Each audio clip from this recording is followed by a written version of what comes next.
Hey everyone, welcome to CppCon 2020. I hope the conference has been going really well for you so far. Before I dive into my talk, I do want to just cover a couple announcements. So one, I have a link to our Expo Hall where you can meet the Microsoft C++ team, and we're going to be there to answer any questions you have about any announcements you've heard throughout the week, or if there's anything from my talk that maybe you didn't get a chance to ask at the end, this is a great spot to follow up on that. Lastly, down at the bottom, you can take our survey, and if you do, you'll get a chance to win a copy of Microsoft Flight Simulator, which looks awesome. So I highly recommend filling that out, and that way we can also learn more about your development experience and keep creating awesome products for you. So with the announcements out of the way, let's dive into the talk. This is a talk about Codespaces, and specifically, it's looking at Codespaces as a way to address remote work, because obviously in the times that we're in right now, a lot of people who used to work in an office are now working remotely, and there's obviously a bunch of challenges that arise because of that. Now, I'm going to be covering ways Codespaces can alleviate that, but then also just in general, even without this remote work context, how Codespaces can be really helpful with your development. So let's first take a look at a couple problems. So when you first start working remotely, I've sort of separated these problems into short-term and long-term. Short-term, you're working remotely. One of the first things you may notice is that you could have underpowered hardware. Maybe you had a really beefy desktop machine at work and you no longer have it now that you're working from home. Perhaps you're on a laptop or a less beefy desktop machine. And especially for C++, we have very large build times. And so if you're operating on even lesser hardware than you're used to, those build times are going to be even more exaggerated. So we're going to see how Codespaces can alleviate some of that. And then also, I think that the trend of working from home is actually going to continue for quite some time. And so in this new world where remote work is a possibility, there are some longer term challenges that could arise. So one, onboarding new team members. A great thing about having a team that can have remote work is that you have a vast pool of people you can pull from now, and they can be in all sorts of different locations, but that can make onboarding them to your code base a bit more challenging. And then lastly, as you work from home for longer and longer periods of time, you may want to use that flexibility to jump around a bit. And so as you're moving around, maybe you can't bring your desktop with you. And so you have this issue of access. You want to be able to access your code from whatever device you may be, even if it's not the most powerful. So we're going to see how Codespaces can help with that as well. And to do that, we're going to jump into a demo. I'm going to demo GitHub Codespaces, and this is probably the coolest thing I've ever demoed. I'm super excited about this. When I first was testing it out, it blew my mind. So I hope you really appreciate it. And with that, let's just dive right into this demo. All right, so I'm on github.com and I'm looking at one of my repositories. This is a fork that I have of the game 2048. It's a console implementation of the game. And I've added a file to it, which I'll talk about a little bit later. But before I jump into GitHub Codespaces, I do just want to give a little bit of context on where I'm coming from. So I've actually demoed this game before, and I do most of my demos on my laptop, which I'm on right now.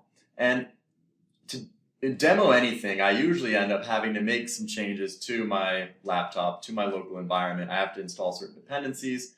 And then if someone watches one of my demos and they want to maybe recreate what I did or test out certain features, or use that code base, they have to make all those same changes to their environment on their end. But GitHub Codespaces really alleviates this issue, and it's just a matter of clicking new codespace in order for someone to start contributing. So let's actually take a look. If I click code, open with Codespaces, I don't have any current codespace.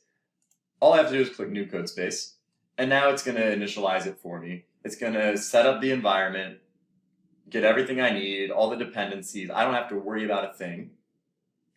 And once this loads up and connects, I'll be able to start contributing. And anyone who has access to that repository could do this exact same thing. You don't need any of the code locally even. And if you'll notice, I haven't even left the browser yet. I'm still in Microsoft Edge.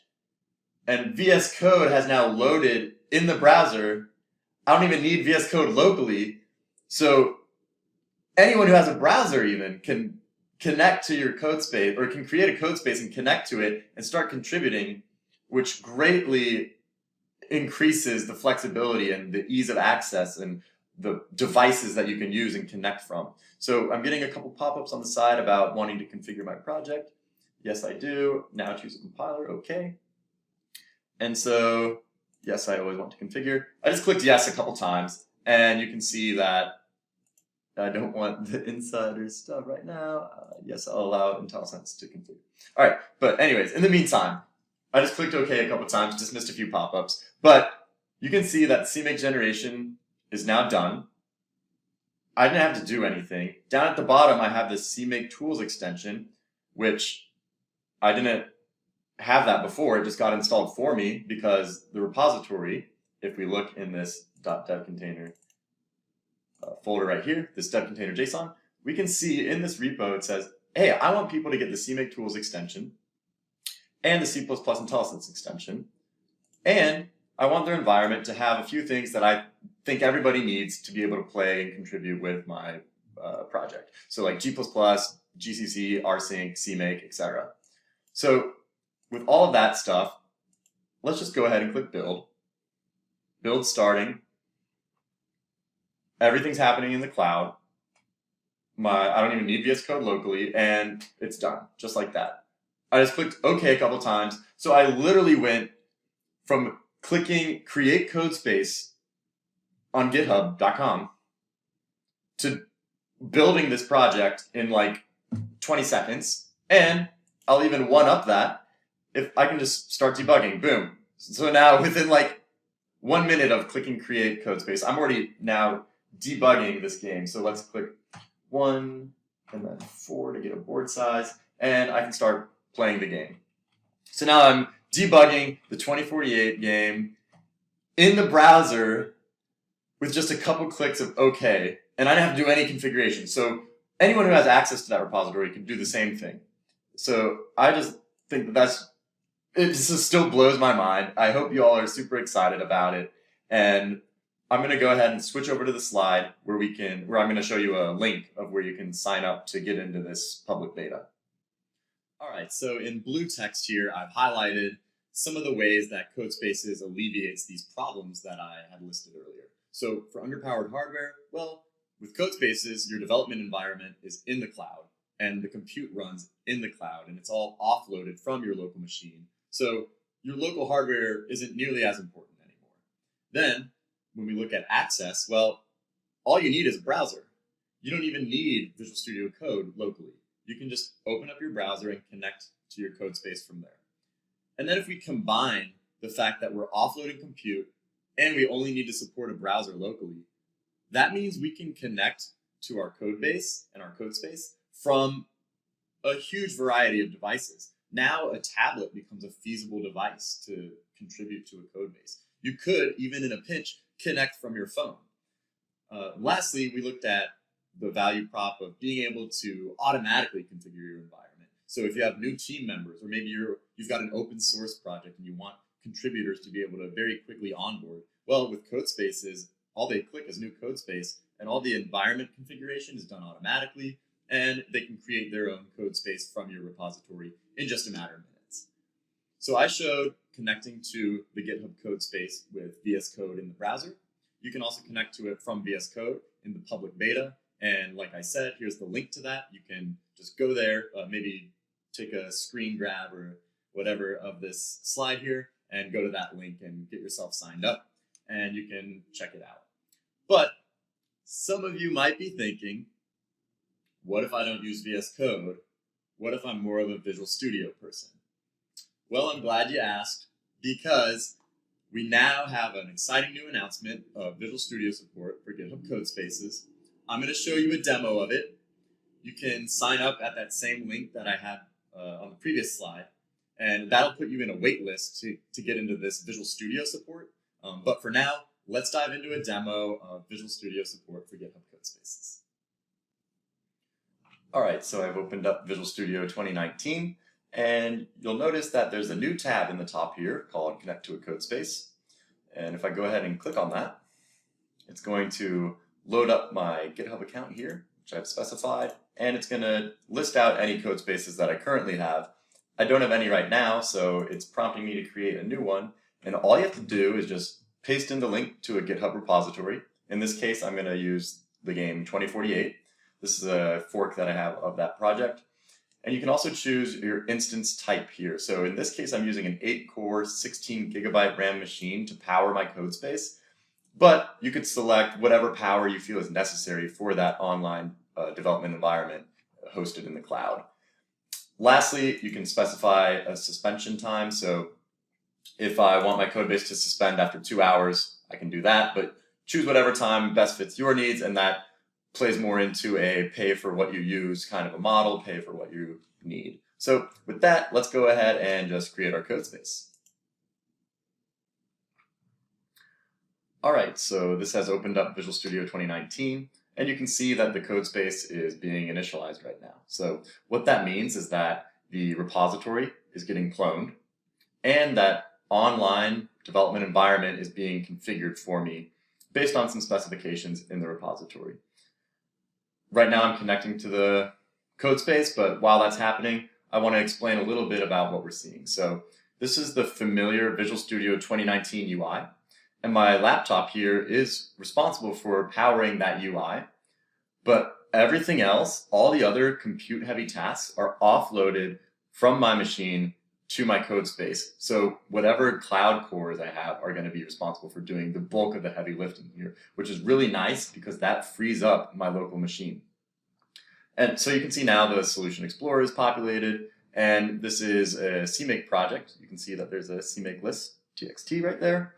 And so if we swing over to the CMake output, we can see that CMake generation automatically ran and has finished successfully. So before I do anything else, let's just go ahead and build. Again, I haven't done anything yet. I haven't configured anything at all. This was all done for me by Codespaces, and the build has succeeded. So I've already built targeting windows, didn't have to do anything except for paste a GitHub repository into Codespaces. And I was already ready to go. I've already built and I can start contributing. But this is a cross-platform code base. So what about Linux? How can Codespaces help me there? Well, we recently added this awesome new feature here. So if I go to the output and click the Codespaces WSL provisioning log, we can actually see it successfully provisioned WSL, and it's got this version of Ubuntu 20.04. Whoops. 2004. And so in this configuration dropdown, I also have a WSL Linux debug configuration ready to go, ready to be targeted. And if I look at the CMake output now, you can see CMake generation is now starting for targeting this configuration. I didn't do anything. My WSL Linux environment is configured, ready for me to build on it once this finishes. So here we go. The CMake generation has finished, and we should be good to go to build. So once again, I've just clicked build a couple times, didn't have to do anything else, and this should hopefully work if all goes smoothly. So here it goes, building, very fast, built. So in just a matter of a couple minutes, I went from pasting in a GitHub repository to building that code base targeting Windows and building it targeting Linux. That's pretty awesome. And so how did I get this environment configured? Well, if I go into this dev.init JSON file, this is where I specify some of the configurations that I want. So you can see I told it to use a WSL install tool, and I said, hey, anyone who creates a code space based on this repository, they should get these things automatically installed on WSL. So for example, rsync is getting installed, and so when we looked at the CMake output, we could see rsync was being used to copy files. So me as the new user onboarding to this code base, I didn't have to worry about any of that. It all just happened because of the way Codespaces works and this particular dev.init JSON file. So that's super nice. And I could obviously go jump into one of these files by just clicking it in the Solution Explorer. But, well, first of all, let me switch back to Windows. But I want to show you that your normal navigation features still exist in Codespaces as you would expect. So I like to show Control T in pretty much every demo that I do because I found that a lot of people don't know about it, and when they do, it's like a huge revelation. So I love showing it up in the top here. So again, you get to this by doing Control T or Control comma. And up in the top, there's various different buttons that you can click to filter your search. But an even faster way is if I just prepend my search with one of these letters. So if I'm looking for just files, I can just type in F. So in this case, I'm looking for a file that has the word input in it. And so we can see the results, and I'll just jump into the game input CPP file, just like that. And those search results only showed me files. So it's super handy. Okay. In this file, we can see that we now have semantic colorization. When I had previously shown Codespaces with Visual Studio, we didn't have that yet, but now we do, so that's awesome. And if I use Control G, I can actually go jump down to a line 52, and oops, I accidentally scrolled up, sorry. We'll go to line 52, and we can just put a breakpoint here. And I'm putting a breakpoint in this part of the code because this is where the decision process happens in 2048 when I'm typing W, A, S, or D, which are essentially like the arrow keys up, down, left, right. And based on what I type, it should put me into one of these different cases. So we should hopefully hit this breakpoint. Let's go ahead and pick our target and debug this. Obviously the build succeeded because I just built it, so it'll just throw us right into this debug session. And boom, here's our console. It's a console implementation of 2048.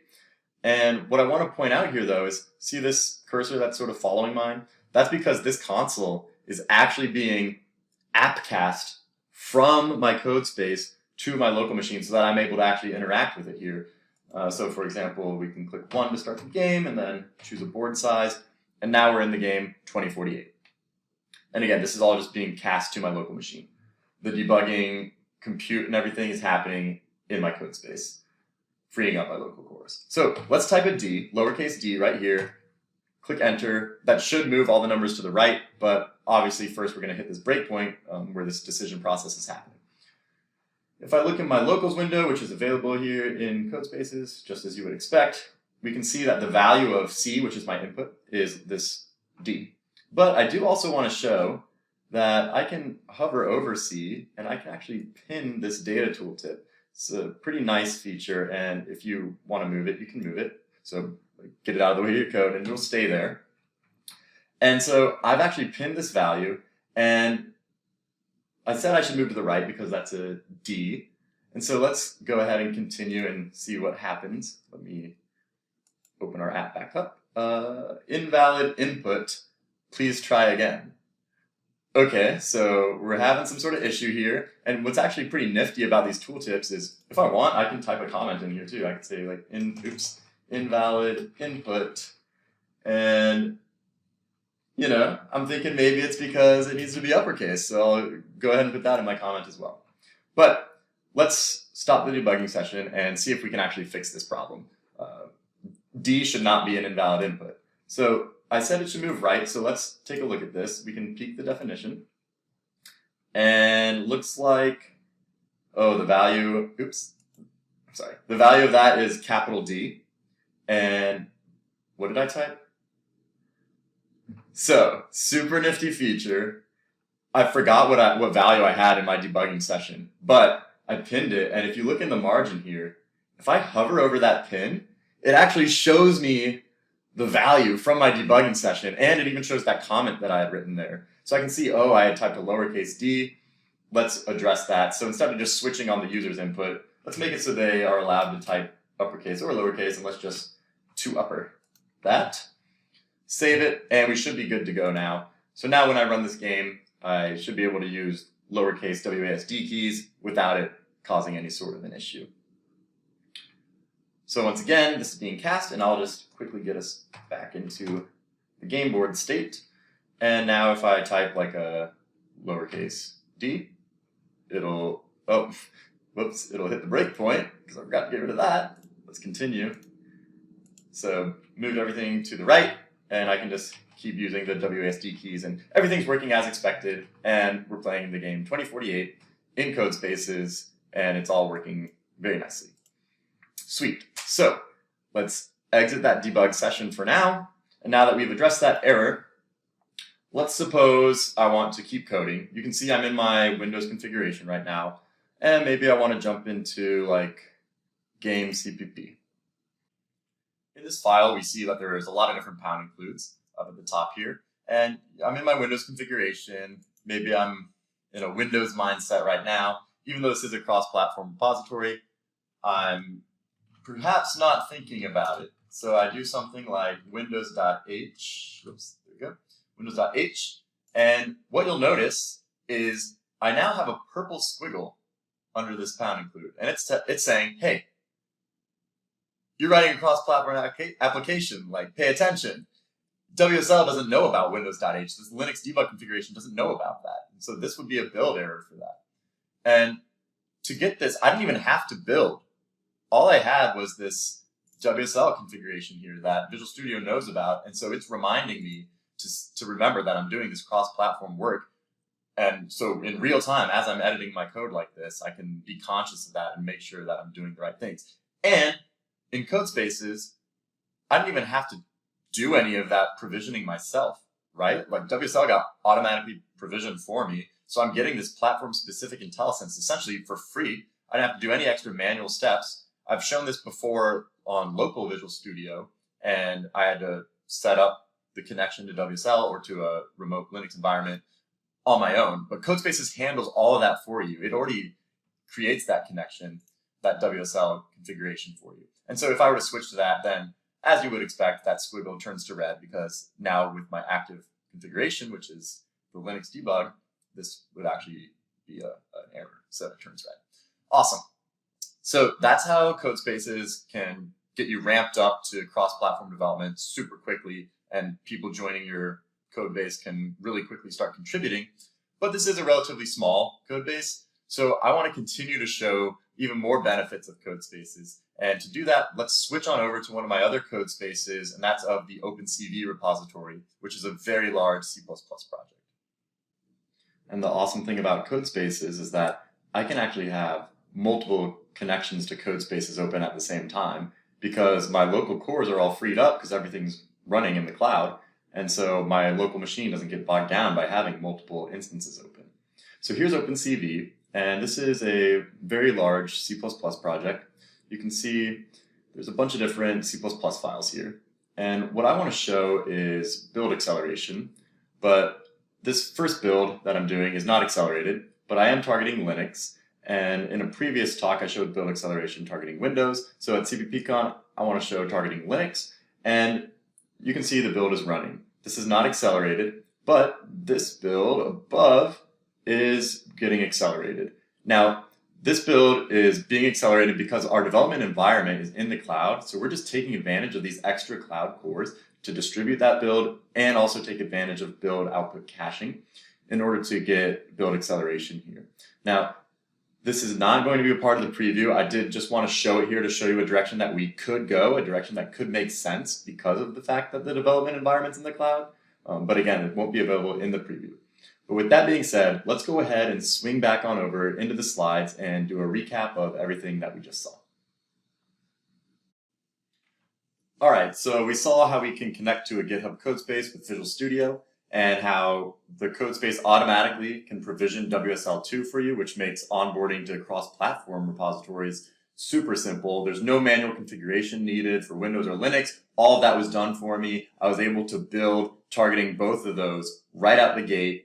And we also saw platform-specific IntelliSense, which exists outside of Codespaces as well. But in Codespaces, since all the WSL provisioning is done for you, you also just get platform-specific IntelliSense as a benefit of that. And then lastly, we had a forward-looking section where I showed build acceleration targeting Linux. And again, here's the link that you can go to if you want to get on the wait list to this Visual Studio support. And with that, that wraps up my talk. I just want to once again remind you all about these links in case you didn't see them before or you didn't have a chance to screen grab it.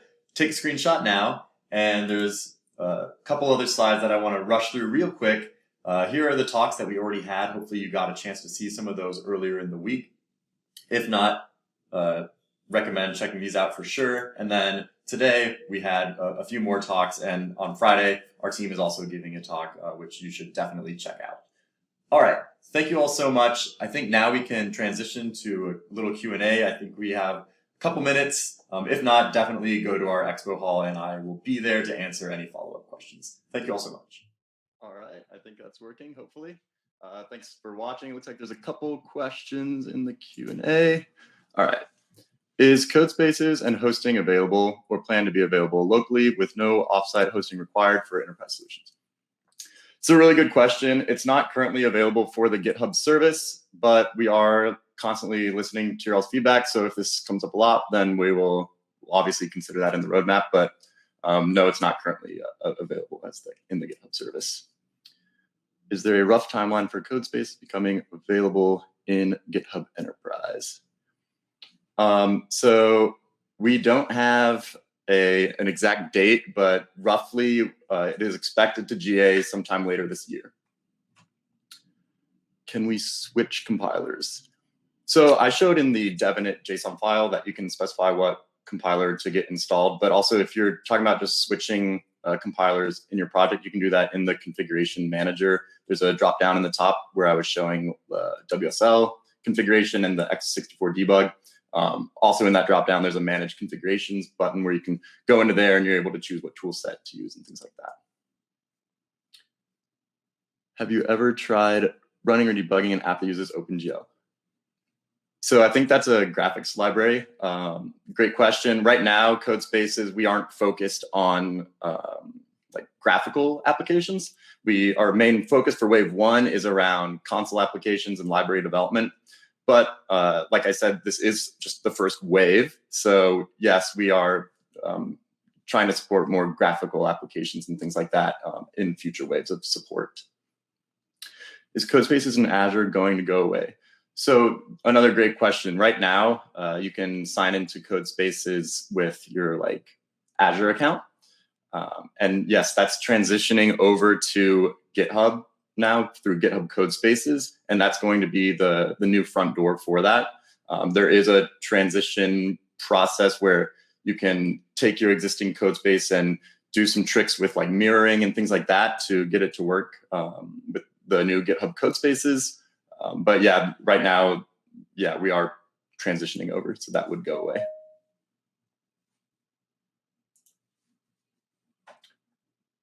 Cool. Let me just go to the chat just in case there's anything in there. Nope. All right, sweet. I guess that's all the questions.